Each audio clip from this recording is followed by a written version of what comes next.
to the latest episode. So this and some of the other few episodes are more like a standalone independent episodes where I would just dig into some of the fun facts that I learned about technology. So this first episode will talk about QR code. Um, QR code, it's definitely not a new thing. Actually, it was invented 20 years ago by a Japanese engineer. So this code was invented by Hara Masahiro at a company called Denso Wave in Japan. It was originally used to track manufactured parts at the facility.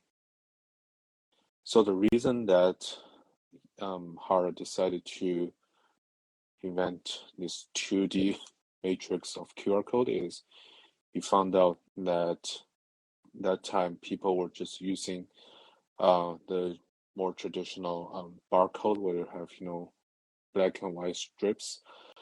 However, it can only store a certain amount of information. So when you have longer list of information you need to store on the packaging, people will just put multiple QR codes on the package, and that starts to cause confusion because you need to scan each barcode in the correct order, otherwise information might get messed up. So Hara, I believe he's at least somewhat a fan of the game Go, which is like an Asian chess game. He drew inspiration from that. So in the game of Go, you have like black and white chess on the chessboard. So similarly, he designed a 2D matrix system where you have these black and white squares on the 2D square.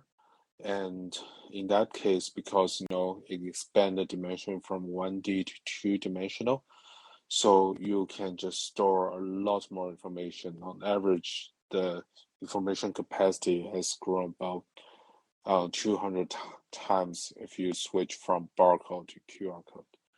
So that's the brief history of QR code, and initially it was also used in other more like real life environments. Like for example, some of the Japanese subways, they use the print QR codes on the side of their trains, and they have a QR code scanner on the moving doors at the train station. So when the train is approaching and stopping, once the camera captures the QR code, it will open at the same time. So it creates this synchronization between the car and the door at the train station.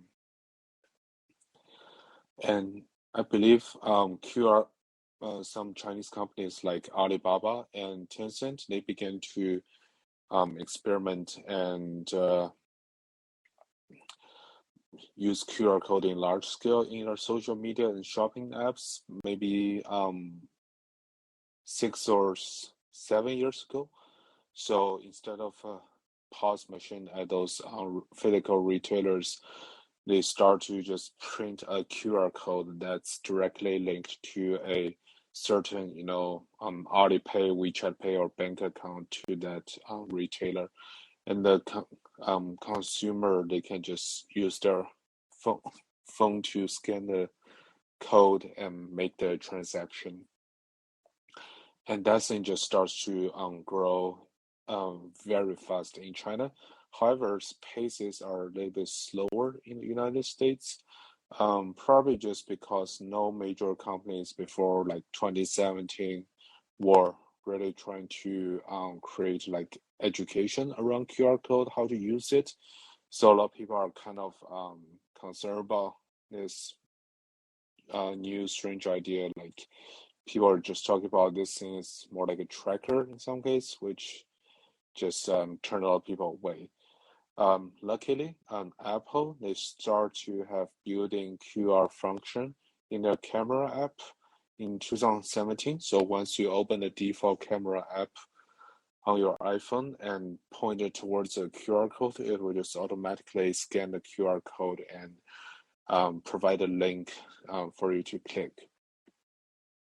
And similarly, some other major companies like PayPal, they also start to integrate QR code into their system. And